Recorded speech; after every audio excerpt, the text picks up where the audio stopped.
Hello friends, नमस्कार। मेरा नाम संजय है और इंडियन रिएक्शन में आपका स्वागत है। दोस्तों, आज हम बहुत ही खास टॉपिक पे रिएक्शन देने वाले हैं। सोनम वांगचुक का वीडियो है। आप सब सोनम वांगचुक को जानते होंगे, जिनके ऊपर 3 इडियट्स मूवी बनी थी। उनका वीडियो है। वीडियो का नाम है how important is Ladakh for India.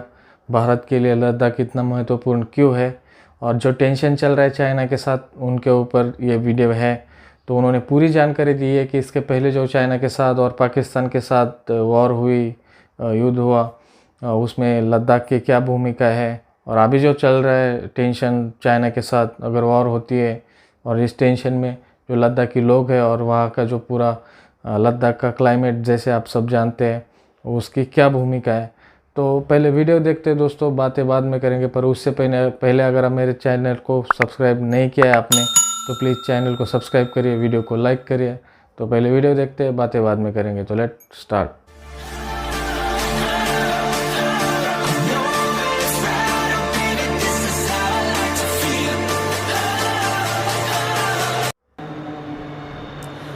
फिर एक बार सीमा पर लद्दाख के पहाड़ों से मैं आप सभी को नमस्कार, सलाम व जूले कहता हूँ। दोस्तों, जब आप में से बहुत लोग फिल्मी दुनिया और फिल्मी हस्तियों के हादसों और अय्याशियों से अपना दिल बहला रहे थे, तब लद्दाख के इस सीमा पर हमारे कुछ हीरो, कुछ रियल हीरो, जांबाज, जैसे कर्नल संतोष और उनके 20 सिपाहियों के बाद कमांडो न्यिमा तेंजिन एसएसएफ के, उन्होंने भी अपनी जान दी। और ज़रूरत इस बात की है कि हम इन हीरोओं के बारे में भी दिलचस्पी लें, अगर एक अग्रगामी प्रोग्रेसिव देश हम अपने आप को मानते हैं। इस हफ्ते लेह शहर के पास चोकलामसर गांव में स्पेशल फ्रंटियर फोर्स के इस जाबाज सिपाही कमांडो न्यिमा तेंजिन का अंतिम संस्कार किया गया, और लद्दाख की जनता ने आकर भावभीनी श्रद्धांजलि दी। आइए हम सब भी मिलकर श्रद्धांजलि देते हैं इस रियल हीरो को। कमांडो न्यिमा तेंजिन शहीद हुए थे पांगोंग झील के पास चुशुल गांव के नज़दीक इस पहाड़ी को कब्जा करते हुए, जिसका नाम ब्लैक टॉप हिल भी कहा जाता है। और आजकल इस पहाड़ी पर तैनात हमारे फौजी भाइयों की संरक्षण, सुरक्षा और उनकी सहूलियत के लिए चुशुल गांव के युवक युवती अपने इच्छा से वॉलंटियर कर रहे हैं, उन्हें पानी पहुंचाने के लिए, रसद पहुंचाने के लिए, ईंधन पहुंचाने के लिए। और ये प्रथा कोई नई नहीं है लद्दाख में। दशकों से जितने भी युद्ध लद्दाख में हुए हैं, लद्दाख के शहरी यानी सिविलियंस सेना के साथ कंधे से कंधा मिलाकर युद्ध भूमि तक भी गए हैं। इसके बारे में मैं आगे और बताऊंगा, मगर ये एक फिल्म हकीकत जो कि बॉलीवुड में बनी थी 1964 में, इसके क्लिप देखते हैं, जहां ये दिखाया गया है चेतन आनंद साहब ने कि लद्दाख के शहरी भी कैसे युद्ध में भागीदार थे और मदद कर रहे थे सैनिकों के। इस फिल्म को आप जरूर देखिएगा, ये शायद मदद कर सकता है आपको आज के हालात को समझाने के लिए भी। लेकिन हम चौकी नहीं छोड़ रहे। घेरे की वजह से खाने पीने का सामान हेलीकॉप्टर के जरिए भेजा जा रहा है। लद्दाखी सिविलियंस को राइफल ट्रेनिंग देने का इंतजाम किया जा रहा है। Ready and load.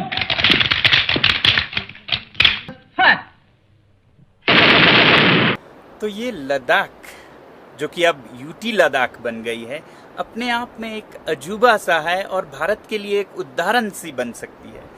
न सिर्फ यहाँ के लोग देशभक्त हैं, जो कि आपने अभी देखा, बल्कि बहुत ही ईमानदार भी हैं। यहाँ अपराध के नाम पर लगभग कुछ होता नहीं है, बल्कि सोशल मीडिया तो भरी पड़ी होती है कि कोई कह रहा है मुझे ये बटुआ मिला, इसमें 5,000 रुपये हैं, आके ले जाए, कहीं एटीएम कार्ड मिला है, कहीं क्या सामान मिला है। और यहाँ के लोग बहुत पर्यावरण प्रेमी भी हैं। ऐसा एक रेगिस्तान है पहाड़ों में, जहाँ कुछ भी अपने आप से नहीं उगता, और यहाँ डिफॉरेस्टेशन यानी कि जंगल कटाई नाम की तो कोई चीज है नहीं, बल्कि जरा सी भी अगर आप कोई हरियाली देखते हैं तो वो मानव निर्मित है, मैन मेड है। आबादी के दृष्टि से भले ही थोड़े ही हो, 3 लाख है कुल यहाँ की जनसंख्या, जो कि शायद दिल्ली मुंबई के गली में पाई जाती है। 3 लाख की आबादी में 14 तो पद्मश्री और पद्म विभूषण हैं, जो कि आबादी के दृष्टि से देखें तो भारत के औसत से कोई 15 गुने ज्यादा है इस थोड़े से शहरियों में। ये तो हुए सिविलियन अवार्ड्स यानी कि नागरिक पुरस्कार। अगर आप मिलिट्री या गैलेंट्री पुरस्कारों की बात करें तो लद्दाख के युवाओं की एक रेजिमेंट है जिसे लद्दाख स्काउट्स कहा जाता है, जो कि शायद भारतीय सेना के सबसे डेकोरेटेड रेजिमेंट्स में से हैं और बहुत ही खतरनाक मानी जाती है। संख्या में लगभग सिर्फ 5000 है, मगर हर युद्ध में अपने कारनामे दिखाए हैं और जहां हर चौथा 5वां सैनिक किसी न किसी पुरस्कार से सम्मानित हैं, 11 तो महावीर चक्र हैं इस छोटी सी रेजिमेंट में। यानी कि हर 500 सैनिक पर एक महावीर चक्र, जो कि भारतीय सेना के औसत से 10 गुना ज्यादा बनता है।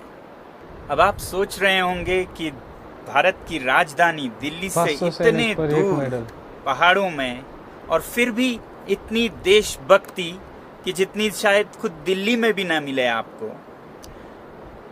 और फिर ऐसा भी नहीं कि लद्दाख सदा से भारत का हिस्सा रहा हो। 1940-50 की दशक में जब एक तरफ चीन ने तिब्बत राष्ट्र को हड़प कर जबरदस्ती अपना हिस्सा बना लिया, वहीं लद्दाख ने अपनी खुशी से भारत को चुना। सन 1834 तक लद्दाख एक खुदमुख्तार राष्ट्र था, जैसे कि पड़ोसी तिब्बत राष्ट्र या फिर नेपाल राष्ट्र या फिर भूटान राष्ट्र हिमालय में है। 1834 में बिना किसी उत्तेजना के अकारण जम्मू और कश्मीर के महाराजा ने लद्दाख पर एक आक्रमण किया, बहुत ही हिंसक और क्रूर, और उसके बाद उन्होंने लद्दाख को अपना हिस्सा बना लिया। और तब से 1947 तक का एक बहुत ही लंबी काली रात लद्दाख के लिए रही। और फिर 1947 में जब कश्मीर के लोग भी महाराजा से आज़ाद होने के लिए एक आंदोलन चला रहे थे, तब लद्दाख ने भारत की आज़ादी के समय ये नहीं कहा कि हमें आज़ाद होना है, ये कहा कि हमें जम्मू और कश्मीर से निकाल कर आप भारत माता अपने गोद में ले ले, एक केंद्रीय शासित इकाई की तरह। मगर अफसोस तब के केंद्र सरकार ने लद्दाख को अपने साथ लेने के बजाय उसी जम्मू कश्मीर के साथ रखा जहां इसकी शोषण हो रही थी, एक जिला बनाकर, डिस्ट्रिक्ट बनाकर। ये लगभग उस तरह है जैसे कि किसी शोषित महिला को उसी के बलात्कारी के साथ विवाह करके रहने पर मजबूर कर दिया जाए।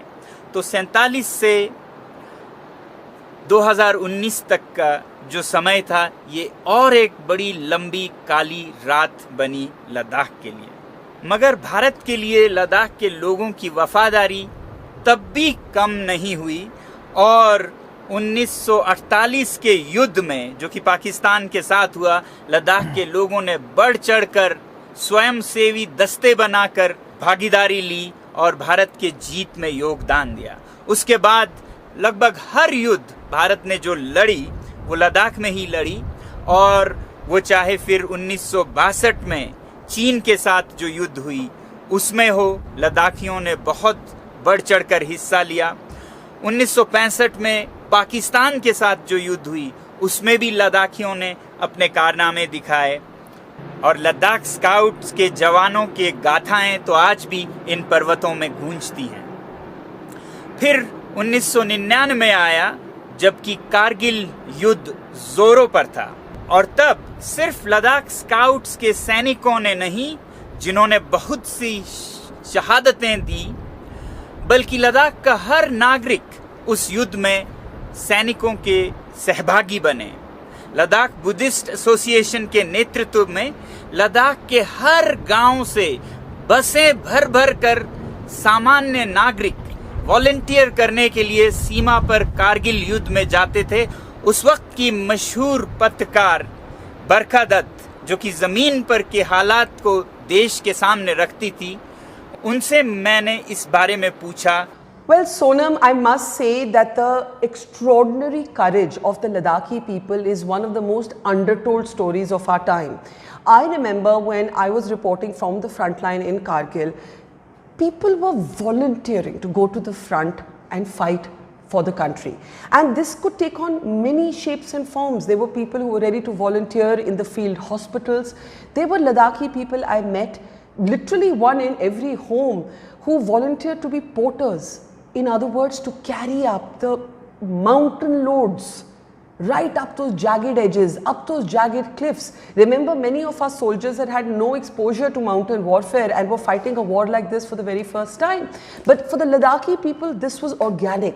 The Ladakhis, as you well know, are hardy, are tough, are gentle, but when they need to be, are really strong and firm. So all of this, I think, really needs to be documented, really needs to be told. I think the country needs to learn much more about it, about people who always seem ever smiling and who seem so soft and gentle, who are non-violent by faith and by belief, but when it comes to defending India, are amongst the most patriotic, amongst the toughest, amongst the bravest people, men and women that I have ever met. तो ये थी लद्दाख के लोगों के भारत के प्रति देश प्रेम और सेना के साथ भागीदारी।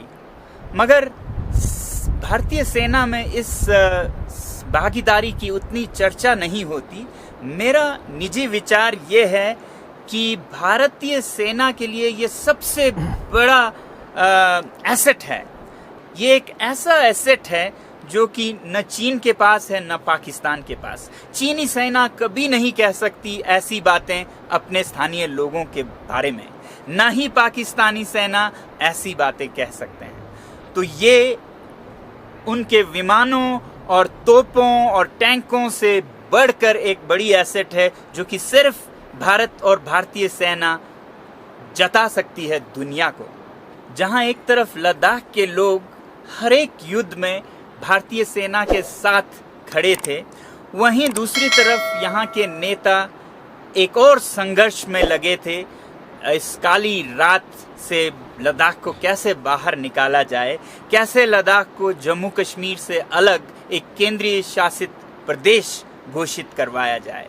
और इस लंबी काली रात का अंत हुआ 5 अगस्त 2019 को, जब अब के केंद्र सरकार ने आखिरकार लद्दाख को एक यूनियन टेरिटरी घोषित की। अब ये एक राष्ट्रीय कर्तव्य है और एक दायित्व है भारत सरकार का और हर एक भारतीय नागरिक का कि एक ऐसे प्रदेश को और यहाँ के लोगों को जो कि इतने वफादार हैं, राष्ट्रभक्त हैं, ईमानदार हैं और पर्यावरण प्रेमी भी हैं, इस प्रदेश को और इन लोगों को कैसे संरक्षित रखा जाए, संजोए रखा जाए, न सिर्फ अपने लिए बल्कि पूरे देश के लिए ये एक उदाहरण बन जाए। याद रखिएगा, लद्दाख की सुरक्षा और संरक्षण में ही देश की सुरक्षा है। तो फ्रेंड्स, ये था वीडियो। सोनम वांगचुक के बारे में बात करें तो उनके बारे में सब लोग ही जानते हैं। बहुत ही टैलेंटेड और इंटेलिजेंट इंसान है, बहुत बहुत ज़्यादा। उन्होंने वहाँ की लद्दाख में पानी की समस्या दूर की है, एजुकेशन की बहुत हद तक उन्होंने समस्या दूर की है। जो लड़के बार बार फेल होते थे, आज वो बड़े बड़े इंजीनियर्स है, बाहर देशों में भी है और इंडिया में भी बहुत बड़े बड़े कंपनियों में है। जो वो काम कर रहे हैं वो बहुत ही अच्छा है। लद्दाख के बारे में कहे तो लद्दाख के बारे में जितना कहे उतना कम है। 65 की वार हो या चाइना के साथ 62 की वार हो, लद्दाख के लोगों ने जितनी हेल्प की थी और अभी भी जितनी कर रहे हैं। जो पहले वहाँ पे एक फ़ोटो दिखाया गया कि बहुत सारे लोग सर पर और अपने पीठ पर सामान ले जाते हुए दिख रहे हैं। वो सारे लोग आर्मी के लिए वहाँ उन आर्मी के पोस्ट पे वॉलंटियर कर रहे हैं, अपना आर्मी के लिए हेल्प लेके जा रहे हैं जहाँ पे गाड़ी नहीं जा सकती। और लद्दाख की और एक ख़ास बात है कि वहाँ पे जितने भी लोग हैं वो उस माहौल में भुने हुए लोग हैं। यहाँ का आप महाराष्ट्रियन हो या फिर राजस्थानी हो, कोई भी हो, लद्दाख में उस तरह से घुल मिल नहीं सकता है जिस तरह से वहाँ का खुद का जो मूल निवासी है वो घुल मिल सकता है। इसीलिए जैसे एसएसएफ है या फिर लद्दाख स्काउट गाइड रेजिमेंट है, वहाँ के जो खुद के जो वहाँ के लड़के हैं वो जिस तरह से चाइना को फाइट दे सकते हैं, मैं ये नहीं कह रहा कि बाकी नहीं दे सकते, बट वो बाकी लोग जिस तरह से देंगे उससे बहुत ज़्यादा अच्छे तरीके से वो दे सकते हैं। और लद्दाख सच में बहुत ही इम्पोर्टेंट है इंडिया के लिए। तो फ्रेंड्स, ये था वीडियो, आपको कैसा लगा मुझे बताओ कमेंट बॉक्स में। मेरे लिए जो भी सजेशन हो प्लीज़ मुझे बताइए, मैं इम्प्रूवमेंट कर लूँगा मेरे चैनल में हो। तो मिलते हैं अगले वीडियो में, तब तक अपना ख्याल रखिए और मेरे चैनल को अब तक आपने सब्सक्राइब नहीं किया है तो प्लीज़ सब्सक्राइब करिए।